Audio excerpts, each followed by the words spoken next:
ang kinatatakutan ng mga kawatan. Pangulong Marcos, tahimik pero matinik, ipinakita niya na ang tunay na mukha sa likod ng isang maskara. Mga milyonaryong kawatan, high-valued drug lords, at ang mga nasa kapangyarihang opisyal ng gobyerno na may kinalaman sa droga. Natatakot na.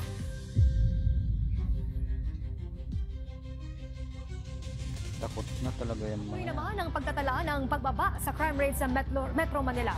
Nasa 451 ang nakitalang incident sa unang buwan ng 2025 na mas mababa kung ikukumpara sa 561 sa kaparehong buwan noong 2024. National Capital Region Police Office reports a 23.73% decrease in index crimes from November 2024 to January 2025 compared to the same period last year.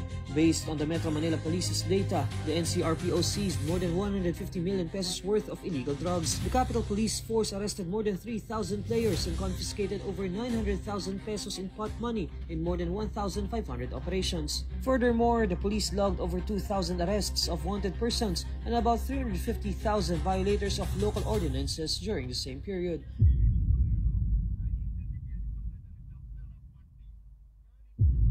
Sa likod ng katahimikan, may isang utak na gumagalaw at ngayon unti-unti nang lumalantad ang mga may bahid ng kasalanan. Isang malaking operasyon na naman ang bumulaga, 68 na drug personalities at 34 na high-value drug targets ang bumagsak. Pero teka, bakit parang walang ingay? Bakit biglang natameme ang mga kalaban? Dahil natatakot ba sila? Tahimik lang si Pangulong Bongbong Marcos, pero hindi ibig sabihin walang nakikita, walang nararamdaman o walang ginagawa. Sa katunayan, mas nakikita niya ang tunay na mukha ng mga nagkukubli sa maskara ng kasinungalingan at kasalanan. At ngayon, unti-unti nang gumuguho ang mundo ng mga may bahid ng kasamaan. 25.6 milyong halaga ng droga kumpiskado. Mahigit 35,000 na piraso ng marijuana plants ang winasak at nahuli ang 68 na drug personalities. Kabilang dito ang 34 na high-value targets. Oo mga kaibigan, paano ba ito nangyari? Bakit bilang parang may super intel ang PNP? Pangulong Bongbong Marcos, ang tahimik na estratehista na nakikita ang tunay na mukha ng mga kawatan. Maraming bumabatikos kay Pangulong Marcos dahil daw hindi siya maingay sa war on drugs. Pero sa mga hindi nakakaalam, hindi lang puro daldal ang laban sa droga. Hindi ito isang paligsahan ng pag-aasta. Hindi ito paramihan ng press release. Ito ay isang tahimik pero matinding misyon. Dahil ang pinakamapanganib na kalaban niya ay hindi mo alam na minamanmanan ka na pala. At yun mismo ang ginagawa ni Pangulong Bongbong Marcos.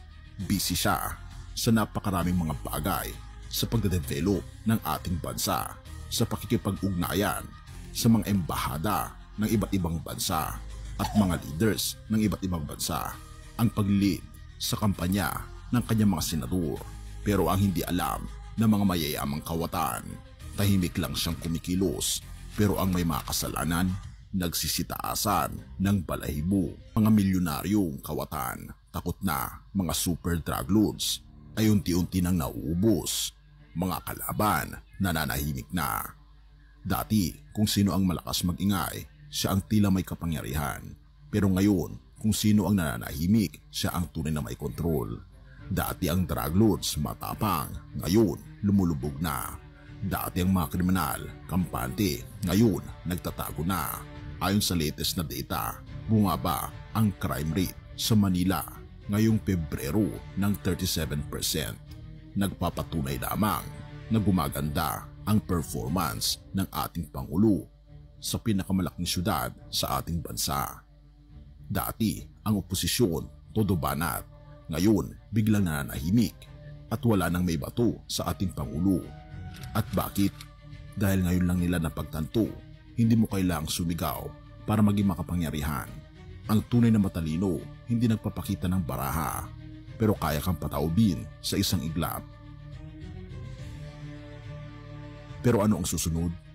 Kung nagawa ito sa loob lamang ng isang buwan Ano pa kaya sa mga susunod na buwan kung 34 na high-value targets at 68 na drug personalities, kabilang na ang mahigit 2 milyon, ang na-neutralize ngayon? Ilan pa kaya ang susunod? Dahil ang laban sa droga at katiwalian ay hindi isang mabilisang sagupaan. Ito ay isang mahabang digmaan ng diskarte, utak at tiyaga. Mas matinding operasyon, mas malalim na investigasyon, mas tahimik na kilos pero mas mabagsik na resulta. Dahil ang tunay na talino, kaibigan, ay hindi sa ingay nasusukat. Ang tunay na lider hindi nagmamalaki pero gumagalaw na eksakto sa tamang panahon. At dito natin makikita, hinubad na ng ating Pangulo ang tunay niyang mukha. Tahimik pero ramdam na ramdam ang bagsik ng diskarte niya. At ang tanong ay, ano ang susunod na galaw? Handa ka bang makita kung sino pa ang matutumba?